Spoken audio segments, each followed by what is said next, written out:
Yang pertama ada pengertian jaringan syaraf tiruan. Apa sih jaringan syaraf tiruan itu? Jaringan syaraf tiruan adalah model komputasi yang terinspirasi dari cara kerja otak manusia dan dirancang untuk meniru jaringan syaraf biologis yang terdiri dari neuron-neuron yang saling terhubung satu sama lain. Selanjutnya ada aplikasi jaringan syaraf tiruan. Dari banyaknya aplikasi jaringan syaraf tiruan yang kita temui sehari-hari, contohnya di bidang kesehatan, jaringan syaraf tiruan itu dapat digunakan untuk memprediksi resiko penyakit tertentu berdasarkan data medis pasien. Dan untuk mendeteksi objek, jaringan syaraf tiruan contohnya itu digunakan dalam mobil self-driving untuk mendeteksi objek di sekitar seperti pedestrian, kendaraan lain, dan lampu lalu lintas, di mana jaringan syaraf tiruan membantu mobil tersebut agar bisa berkendara di jalanan dengan baik dan benar. Nah, tadi kan sudah dijelaskan bahwa jaringan syaraf tiruan itu terdiri dari neuron-neuron yang saling berkaitan. Di sini kita akan membahas model-model neuron. Yang pertama ada neuron perception yang hanya memiliki satu output dan satu input. Selanjutnya ada neuron sigmoid yang menggunakan fungsi sigmoid yang menghasilkan nilai antara 0 dan 1. Selanjutnya ada neuron rectified linear unit yang menggunakan fungsi ReLU yang menghasilkan 0 jika inputnya adalah negatif dan menghasilkan input itu sendiri jika inputnya adalah positif. Yang selanjutnya ada neuron multi-ReLU yang masih menjadi bagian dari varian dari ReLU yang biasanya menghasilkan angka kecil seperti 0,01 jika inputnya adalah negatif. Lalu ada neuron tang yang menggunakan fungsi tangan hyperbolik yang menghasilkan nilai antara -1 dan 1. Ada juga neuron adaptive ReLU atau adaptive linear unit yang menggunakan fungsi yang dapat menyesuaikan diri dengan output. Yang terakhir ada parametric ReLU yang menggunakan fungsi ReLU namun dengan parameter yang dapat dipelajari. Komponen utama jaringan syaraf tiruan. Yang pertama ada neuron sebagai unit dasar dalam jaringan syaraf tiruan, di mana setiap neuron itu memiliki beberapa input, sebuah fungsi aktivasi, dan satu output. Selanjutnya ada bobot, di mana setiap koneksi antara neuron memiliki bobot yang menentukan seberapa kuat sih pengaruh input terhadap output neuron berikutnya. Dan ada bias, yaitu nilai tambahan yang ditambahkan ke hasil perhitungan sebelum melewati fungsi aktivasi. Dan ada fungsi aktivasi, di mana fungsi aktivasi merupakan fungsi matematika yang menentukan output neuron berdasarkan kombinasi linear dari input dan bobot. Lalu ada lapisan, di mana kumpulan neuron disusun secara beruntut. Jaringan syaraf tiruan biasanya terdiri dari beberapa lapisan, yaitu lapisan input, lapisan tersembunyi, dan lapisan output. Jadi ada arsitektur jaringan syaraf tiruan. Nah, dalam arsitektur jaringan syaraf tiruan ini terdapat menjadi dua. Yang pertama ada feed forward neural network dan yang kedua recurrent neural network atau RNN.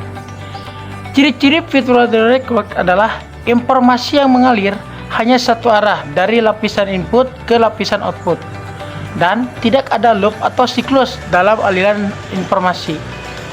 Contoh dari feed forward neural network adalah perceptron atau multi-layer perceptron atau MLV. Kemudian ada recurrent neural network atau RNN. Ciri-ciri dari RNN adalah memiliki koneksi umpan balik, memungkinkan informasi mengalir dalam bentuk loop.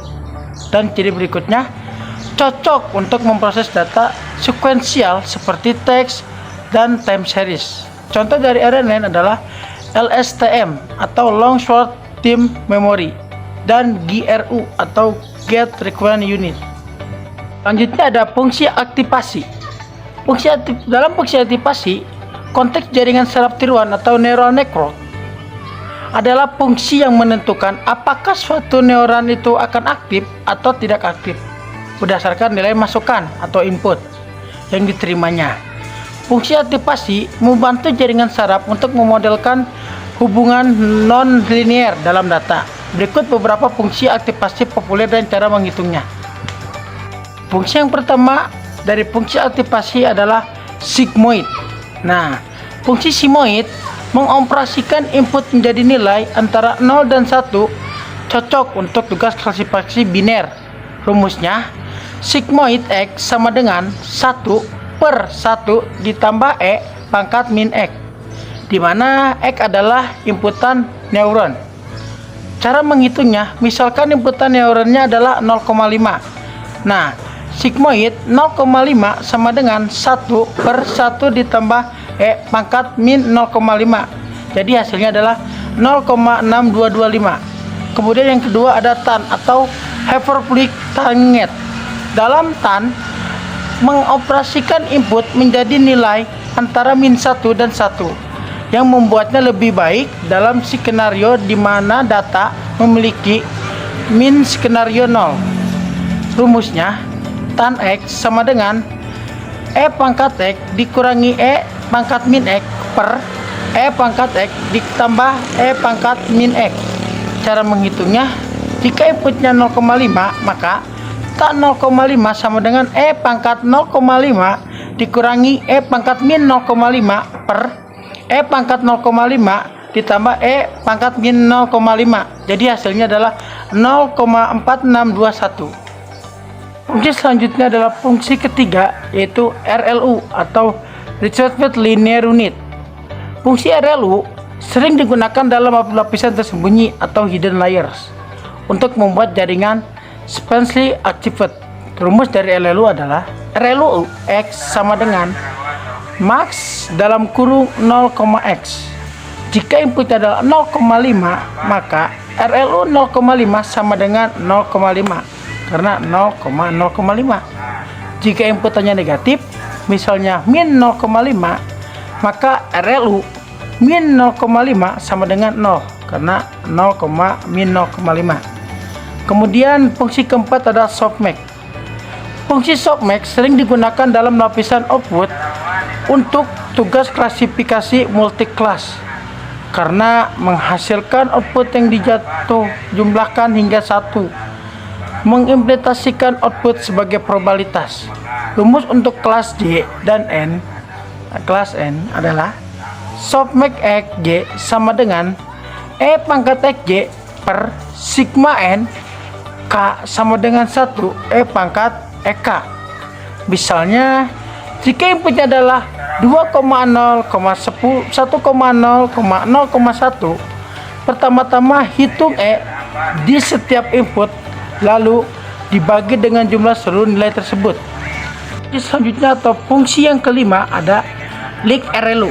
Nah, leak RLU adalah variasi dari RLU yang menangani masalah dead neurons atau neuron yang tidak pernah aktif dengan memberikan gradien kecil pada input negatif.